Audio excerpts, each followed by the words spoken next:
안녕하십니까. 이시영TV입니다. 꾸중에 대한 이야기를 하려고 합니다.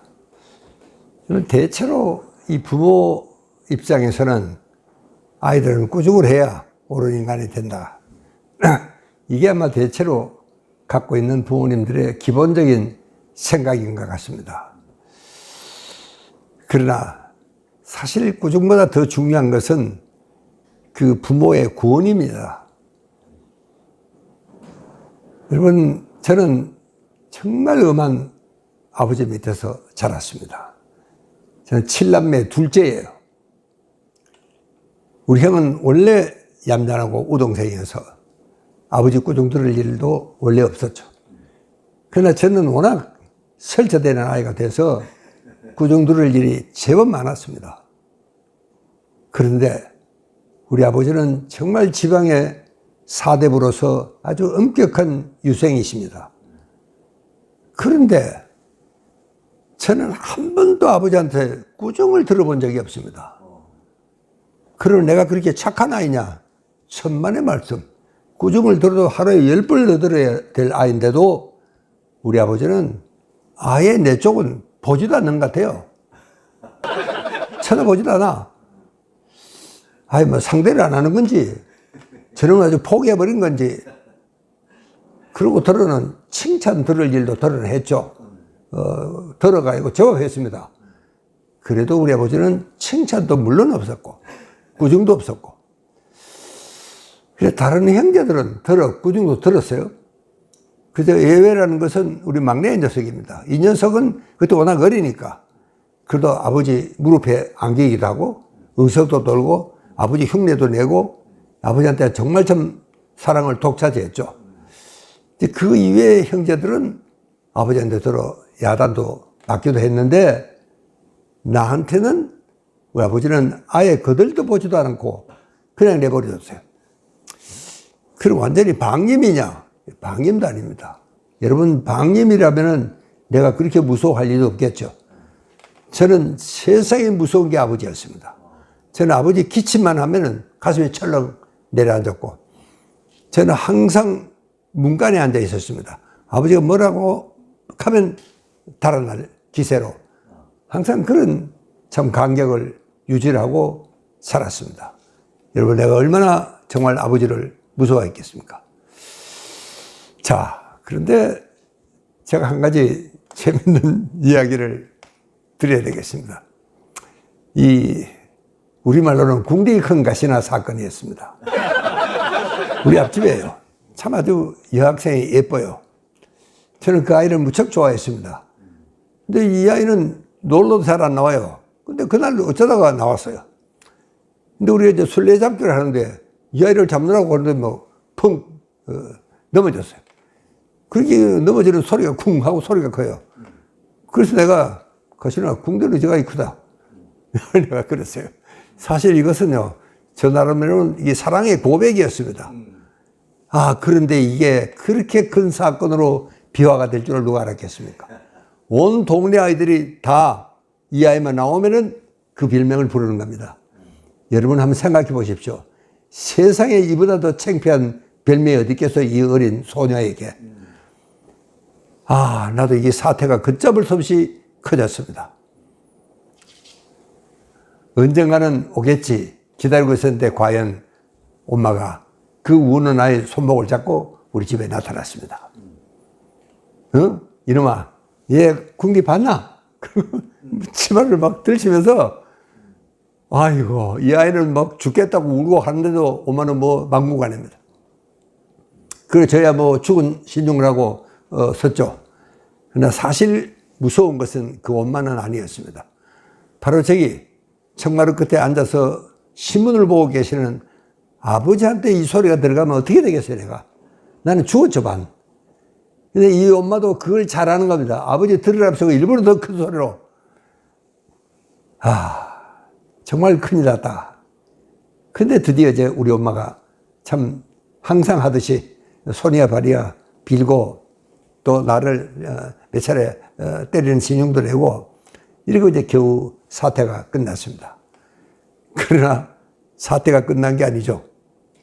저는 이제 그날 이제 그 할아버지 방에서 공부하는 척하고 이제 기다리고 있었습니다.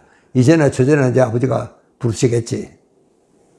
왜? 워낙 큰 사건이니까 그렇습니다. 그런데 우리 엄마가 아버지한테 이렇게 이야기를 하시는 겁니다. 저는 좀 야단 좀 쳐세요. 이런 거 아닙니까, 세상에. 엄마가 의리 없이. 참, 어떻게 이럴 수가 있습니까? 엄마가 아버지한테. 아버지가 축적이는 겁니다. 아이고, 이제 나는 죽었구나. 그런데 참 우리 아버지, 애들 장난해. 그게 다였습니다. 애들 장난에 왜 어른이 났어요? 아버지는 그게 대단히 못마땅한 겁니다. 그리고 참 사건은 일단락 됐습니다. 여러분, 그게 우리 아버지였습니다. 저는 꾸준히라는 생각을 할 적마다 그 생각을 합니다. 그 애들 장난에 어른이 왜 나서느냐 도대체. 그게 아버지는 영 못마땅하신 겁니다. 그러고 보면은 그런데도 불구하고 내가 어떻게도 이 참 요만큼이라도 됐느냐. 저 소년원에도 안 가고 경찰에도 한번 안 잡혀가고 저는요 아버지 꾸중이 아니고 아버지는 구원이로 그래서 우리가 흔히 그런 말 합니까? 아버지 등을 보고 아이들은 배운다 하는 그런 말이 있습니다. 지금 아버지의 구원이가 그 참 말썽꾸러기 나를 지켜준 게 아닌가 저는 그런 생각을 하고 있습니다. 그렇게 꼭 꾸중을 해야지 된다 그런 이야기는 아닙니다. 여러분 꾸중이라는 것은 대체로 보면은 이 강자가 약자를 꾸중합니다. 형이 동생을, 부모가 아이를, 또 직장도 이 상사가 이 부하 직원을, 선배가 후배를. 따지고 보면은 이게 뭐 꾸중을 들어도 일방적입니다. 이게 뭐 한마디 항변을 잘못했다고는 더 야단을 맞게 이렇게 되는 게 그게 꾸중의 원리입니다. 그리고 저는 참 꾸중을 해야 될 경우도 들어 있었죠. 공부를 가르쳐 보면은 아이들이 이것도 안 해요 오고 공부도 안 해온다 그러면 막 화가 좀 나죠. 그래도 그때 저는 생각은 야 너는 뭐 잘났다고 꾸중을 해. 그런 생각을 합니다. 그렇게 되면 참 꾸중하고 싶은 생각이 쑥 들어가 버리고 그만 마음이 한결 편안해지는 걸 느낄 수가 있습니다. 그렇게 우리가 참 이제는 이제 꾸중을 누가 누구에게 하느냐. 정말 여러분 우리가 상상도 못할 세상에 올지도 모릅니다. 여러분 지금 우리 젊은 엄마들이 아기를 낳지 않습니다. 이제 점점 인구는 줄어듭니다.